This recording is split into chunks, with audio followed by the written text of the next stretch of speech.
तो मेरे बहुत ही प्रिय और बेहद सम्मानित साथियों, हृदय की असीम गहराइयों से अभिनंदन। बहुत बहुत हार्दिक स्वागत।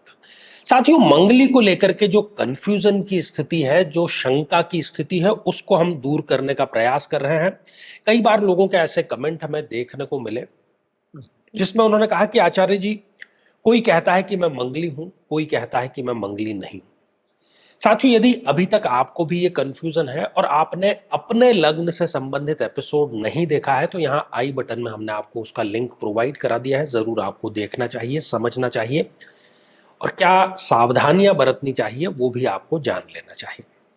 आज हम मीन लग्न के बारे में बात करेंगे और ये ठीक वैसा ही है कि जब कोरोना काल का हम उदाहरण लेते हैं तो उसमें आपने कुछ केसेस ऐसे सुने होंगे कि इसमें कोविड-19 का वायरस तो आ गया है, लेकिन इस व्यक्ति में असिम्प्टोमेटिक है। मतलब ना तो उसको बुखार है, ना उसको सर्दी जुकाम खांसी नजला कुछ भी नहीं है, लेकिन वायरस अंदर है, सिम्टम्स नजर नहीं आ रहे हैं। वैसा ही मंगली के साथ में भी होता है। कई बार 1 4 7 8 या 12वें भाव में मंगल होने के बावजूद भी उसमें मंगली का कोई लक्षण नहीं होता है। तो किस अवस्था में आपके लिए बात चिंताजनक है, किस अवस्था में नहीं है, इसी को हम दूर करने का प्रयास कर रहे हैं। साथियों, कई वर्षों के जन्म पत्र का अध्ययन और लाखों कुंडलियों के अध्ययन के बाद हम ये कह सकते हैं कि यदि किसी की जन्म पत्रिका में चंद्रमा पीड़ित है तो उसको इस ग्रह की महादशा में इन 9 लक्षणों का, इन 9 कष्टों का, पीड़ाओं का अवश्य सामना करना पड़ता है। माता को कष्ट या माता से कष्ट, किसी न किसी प्रकार का गुप्त रोग, श्वास रोग, मानसिक रोग, तनाव या डिप्रेशन, अनिर्णय की स्थिति, ओवर थिंकिंग, स्त्रियों को स्त्रीजन्य रोग होना या ऐसी स्थितियां जिसमें कि व्यक्ति एक अज्ञात भय से पीड़ित रहता है। लेकिन साथियों, यदि आप भी इन सभी कष्टों से स्थायी और सटीक मुक्ति प्राप्त करना चाहते हैं तो उसका तरीका है इस ग्रह की महादशा मंत्र साधना दीक्षा, जो विशेष रूप से आपके नाम, आपकी जन्मतिथि के अकॉर्डिंग की जाएगी और गुरु दीक्षा के माध्यम से अभिमंत्रित माला भी आपको प्रदान की जाएगी, ताकि न केवल ये सारे कष्ट दूर हों बल्कि ये पूरी की पूरी महादशा आपके लिए शांतिदायक और सुख समृद्धिदायक साबित हो। तो साथियों, ये एक मीन लग्न की जन्म पत्रिका है। आप देख पा रहे हैं कि 12 नंबर से ही जन्म पत्रिका का प्रारंभ हो रखा है। 12 नंबर लग्न में लिखा है, इसको हम कहते हैं कि ये मीन लग्न की जन्म पत्रिका है। अब सबसे पहले हम लग्न से ही इसकी शुरुआत करते हैं। साथियों, यदि लग्न में मंगल बैठा हो तो हम कहते हैं कि ये मंगली है, लेकिन हम ये भूल जाते हैं कि मीन लग्न में मंगल एक प्रबलतम योग कारक ग्रह है, नवमेश है, भाग्येश है। इसलिए योग कारक है तो वो नुकसान नहीं करेंगे। इस स्थान पर वो बहुत अच्छा रिजल्ट देंगे।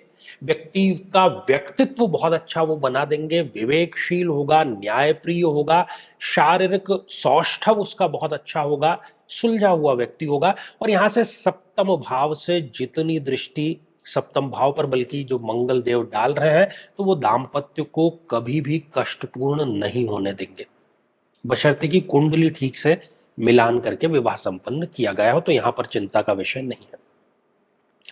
अब आगे बढ़ते हैं और बात करते हैं चतुर्थ भाव की। यदि चतुर्थ भाव में मंगल देव विराजमान है तब भी कोई चिंता का विषय यहां पर आपको नहीं करना चाहिए, क्योंकि यहां पर भी योग कारक है, सुख समृद्धि दायक है। व्यक्ति भूमिपति बनता है, प्रॉपर्टी बनाता है, वाहन खरीदता है। सुख समृद्धि के सारे साधन उसको मंगल की वजह से मिलते हैं। और यहां से बैठकर के चतुर्थ दृष्टि सप्तम भाव पर डाल करके मंगल जो है वो दाम्पत्य सुख भी व्यक्ति को अवश्य प्रदान करता है, क्योंकि मंगल एक योग कारक ग्रह है। साथियों, यदि मंगल देव स्वयं सप्तम भाव में विराजमान हो जाएं तो यहां पर भी वो बहुत अच्छा रिजल्ट प्रदान करेंगे। स्वयं ही सप्तम भाव में है। शादी के बाद ही व्यक्ति तरक्की करता है, शादी के बाद ही उसके जीवन का असली आनंद उसको प्राप्त होता है। तो दाम्पत्य सुख के लिए यहां पर मंगल देव बहुत ही शुभकारी। साथियों, यदि मंगल देव अष्टम भाव में विराजमान हो जाएं तो यहां पर चिंता का विषय है, क्योंकि एक तो ये भाव गलत है, अष्टम भाव में आ गए। अब ये योग कारक नहीं रहे, ये ससुराल पक्ष का भी भाव है। ससुराल पक्ष से मिलने वाले लाभ हानि उसका कैलकुलेशन यहां से किया जाता है। तो ये जो स्थिति है ये संकटपूर्ण है। ससुराल से पीड़ा व्यक्ति को मिलती है, ससुराल से कष्ट, कलह, सब कुछ यहां से मिलता है और व्यक्ति का जो जीवन है वो मृत्यु तुल्य कष्ट के समकक्ष आ जाता है। साथियों, यदि मंगल देव 12th हाउस व्यय भाव में विराजमान हो तो यहां पर भी चिंता का विषय है, क्योंकि अब मंगल यहां पर भी योग कारक नहीं रहे। व्यक्ति बहुत ज्यादा खर्चा करेगा, पग पग पर उसको अपमान का सामना करना पड़ता है। जिसके लिए भी वो खड़ा रहता है वैसा ही व्यक्ति उसको धोखा देता है, पीठ में खंजर भोंकने का कार्य करता है।